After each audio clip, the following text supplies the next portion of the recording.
Rome wasn't built in a day, but its story has echoed through millennia. From humble beginnings to a republic that would shape the world, this is the epic tale of Rome's rise. The story of Rome's rise begins not with historical records, but with legend.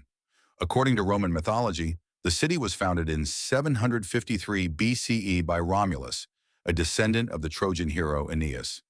Raised alongside his twin brother Remus by a she-wolf, a symbol of strength and survival, Romulus would eventually kill Remus in a dispute over where to build their city. He then named the new settlement after himself, Roma. This myth wasn't just a bedtime story. It gave Romans a sense of divine origin and destiny, one that tied them to heroic traditions and justified their future conquest. Romulus wasn't just the mythical founder of Rome. He was also seen as its first ruler, lawgiver, and warrior king. After establishing the city, Romulus set about organizing it. He divided the population into tribes, established military units, and created a council of elders, what would later evolve into the Roman Senate. These early institutions laid the groundwork for the structured society Rome would become known for. He also welcomed people from all backgrounds into his new city, runaways, exiles, and those seeking a fresh start.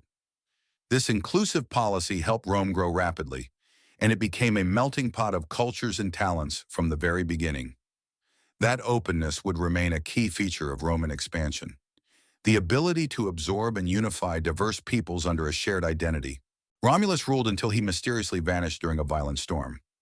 Roman tradition holds that he was taken up to the heavens by the gods and later worshipped as the deity Quirinus, a divine protector of the Roman state. His transformation from mortal king to god underscored the Romans' belief in their divine destiny and gave their city a sacred origin story unlike any other.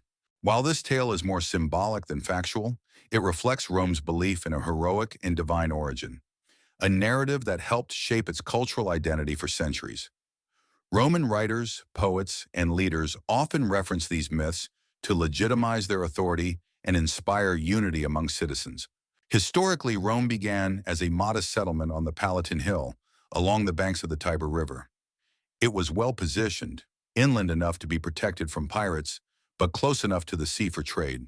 Surrounded by more advanced civilizations, like the Etruscans to the north and Greek colonies to the south, early Romans were heavily influenced by these neighbors. The Etruscans, in particular, left a significant mark on Roman culture, introducing aspects of urban planning, religious rituals, engineering techniques, and even the early symbols of royal power, like the purple toga and the fasces. Rome was ruled by a series of kings, 7 according to tradition, who are remembered more for the systems they built than for their personal legacies.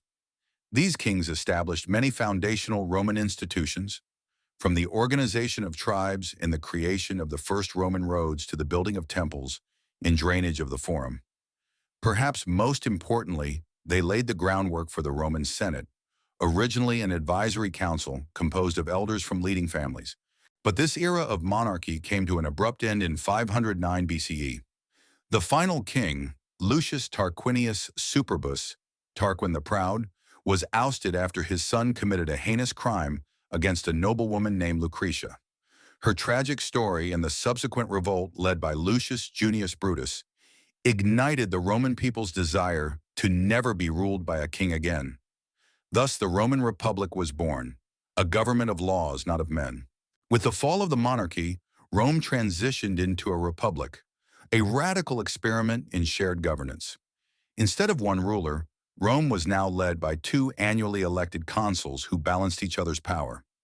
Supporting them were a host of magistrates, praetors, aediles, censors, and quaestors, each responsible for different aspects of administration. The Senate, now more powerful, became the guiding force of the state, made up of Rome's most experienced and elite citizens. However, Rome's political landscape was far from harmonious. Deep divisions existed between the patricians, the old aristocratic families who held most of the power, and the plebeians, the working-class majority. These tensions gave rise to the conflict of the orders, a centuries-long struggle that slowly opened political offices and rights to the plebeians. One major victory came with the establishment of the tribune of the plebs, officials who could veto decisions and represent the interests of the common people. As Rome solidified its internal structures, it began looking outward. Its early wars were fought against neighboring Latin tribes and rival city-states in central Italy. Through a combination of strategic alliances, colonization, and decisive military campaigns, Rome expanded its control.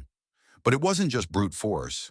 Rome also integrated conquered peoples, offering varying degrees of citizenship and autonomy, which helped forge loyalty and stability within its growing territory.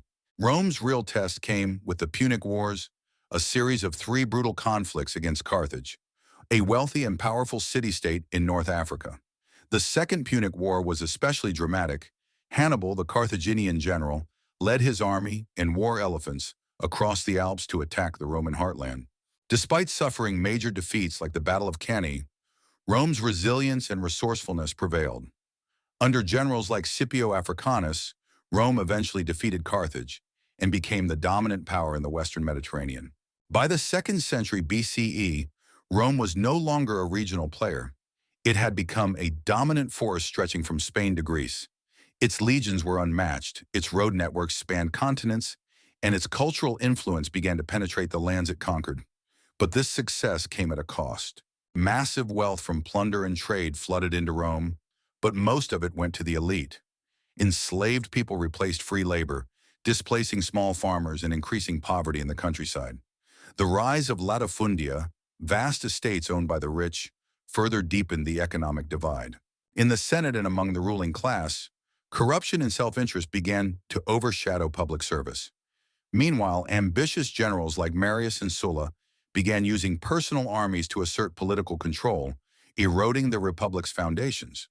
These developments marked the beginning of a long period of instability and civil strife. Rome had risen, but it was also teetering. The very system that had propelled its growth was now under strain.